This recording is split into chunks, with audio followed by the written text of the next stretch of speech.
Your prayer life has been backwards. Every whispered petition, every desperate plea sent upward, you've been speaking into a void you created by assuming the answer lives somewhere outside you. The mystics of every major tradition figured this out centuries ago, and their discovery reshapes everything about how manifestation actually works. Contemplative prayer looks nothing like what most people practice. The version you grew up with probably involved asking, requesting, begging. If things got desperate enough, you folded your hands, closed your eyes, and tried to convince a distant power to intervene on your behalf. That model treats you as separate from the source, and separation is the one assumption that guarantees your prayer stays unanswered. The contemplative tradition starts from a radically different premise. In Christian mysticism, the desert fathers and mothers of the 3rd and 4th centuries moved into the Egyptian wilderness and sat in silence. They called it hesychasm, the practice of inner stillness. Their goal was union with the divine, a direct experience of what they called theosis, becoming one with God. The prayer of the heart, repeated until it synchronized with the breath, was designed to dissolve the boundary between the one who prays and the one who answers. That dissolution is the mechanism. Stay with this because it connects to something you've probably felt but couldn't name. Neville Goddard taught that prayer is the art of assuming the feeling of the wish fulfilled. He rooted this in Scripture, pointing to Mark 11, verse 24. Whatever you ask in prayer, believe that you have received it, and it will be yours.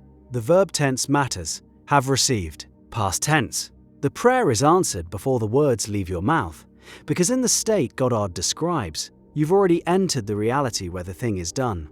You've shifted your consciousness into the end. The contemplative Christians were doing the same thing by a different name. When Meister Eckhart wrote in the 14th century that the eye through which I see God is the same eye through which God sees me, he was describing the collapse of distance between asker and answerer. So what happens in that collapse? Something your body already knows. You've had moments, maybe in deep meditation, maybe in that space right before sleep, where the boundary between you and everything else softened, where you felt held by something vast and quiet. Your breathing slowed, your chest opened, the mental chatter dimmed to a murmur, and then to nothing.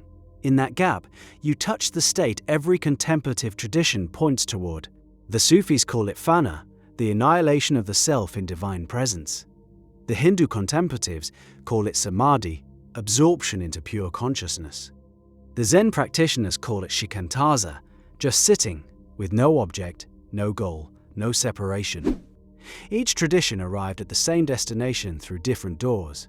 And each tradition discovered something identical about that state. It creates. The Sufi poet Rumi wrote that what you seek is seeking you. That line gets printed on coffee mugs now, stripped of its depth. But Rumi was describing a contemplative experience. In the practice of dhikr, the repetitive remembrance of divine names, the Sufi enters a state where desire and fulfillment merge. The wanting becomes the having. The seeker discovers they were the sought all along. This mirrors Goddard's instruction so precisely it seems impossible they didn't drink from the same well. Separated by centuries and continents, both arrived at one conclusion. The feeling of the answered prayer is the prayer itself. But you've tried this, and it didn't work. At least, that's what it felt like. The gap between understanding contemplative prayer intellectually and practicing it with your whole being is where most people stall. You read about living in the end. You grasp the concept, then you close your eyes and your mind races to the bills on the counter, the text you haven't answered, the knot in your stomach that whispers you're pretending. The contemplatives of every tradition knew this obstacle intimately. They had a name for it. The Christian mystics called it the Cloud of Unknowing, after the anonymous 14th century text that instructed practitioners to place all thoughts and desires beneath a cloud of forgetting and reach toward God through a cloud of unknowing. The instruction is counterintuitive. You reach the divine by releasing your grip on everything you think you know about it. The Kabbalistic tradition offers a parallel. In Jewish mystical prayer, the practitioner moves through the Sephirot, the 10 attributes through which the infinite expresses itself, toward Ein Sof, the limitless. The highest form of prayer in this tradition is Bittul Hayesh, the nullification of the sense of independent existence. You dissolve the ego that believes itself separate from the source. What remains is pure receptivity. and receptivity in every contemplative framework is the fertile ground where manifestation takes root. Here's where most spiritual teaching gets lazy. It tells you to surrender and trust, which sounds beautiful until you're sitting in silence at 6 in the morning and your mind is a hurricane. The contemplatives were honest about this.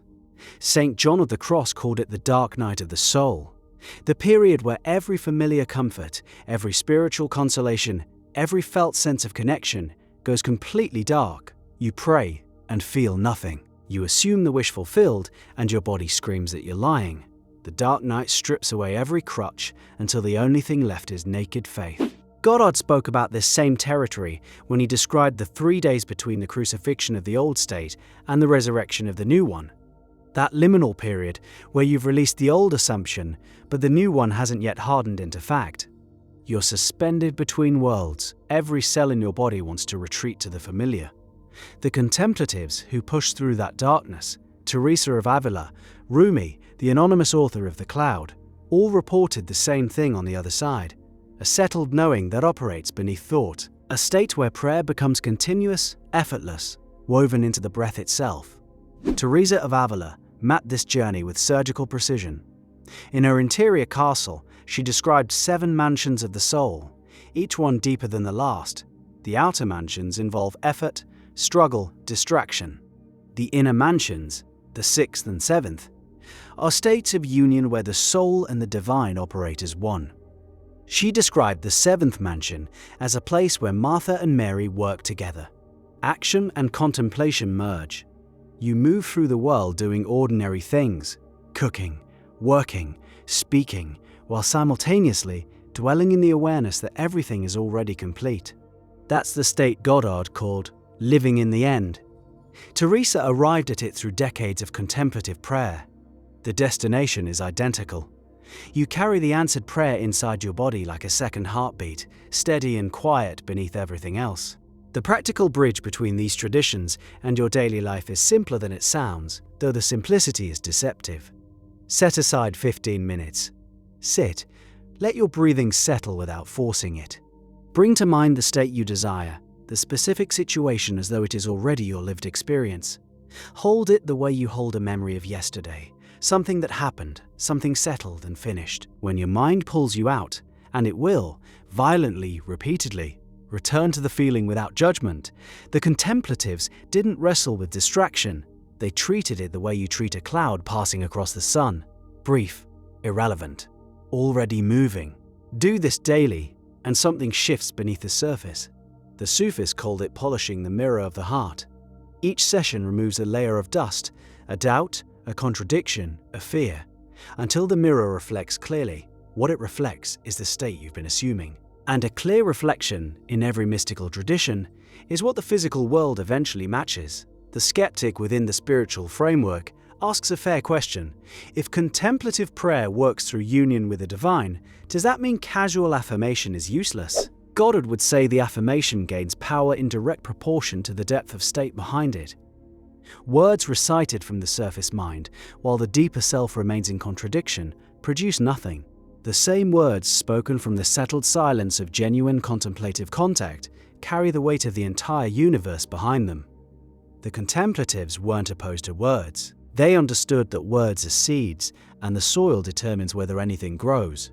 Every tradition points to the same soil: stillness, presence, the dissolved boundary between the one who asks and the one who gives. You've been praying to a god you thought lived in the sky. The mystics sat in silence long enough to discover that the sky was inside them, that the asking and the answering happen in the same breath, that the distance between where you are and where you want to be is measured in attention, held steady, returning again and again to the finished state until the body believes what the soul already knows. Your next prayer doesn't need words. It needs 15 minutes of silence and the willingness to feel something finished before your eyes confirm it. The contemplatives burned their lives down to reach that place. You have their maps. Use them.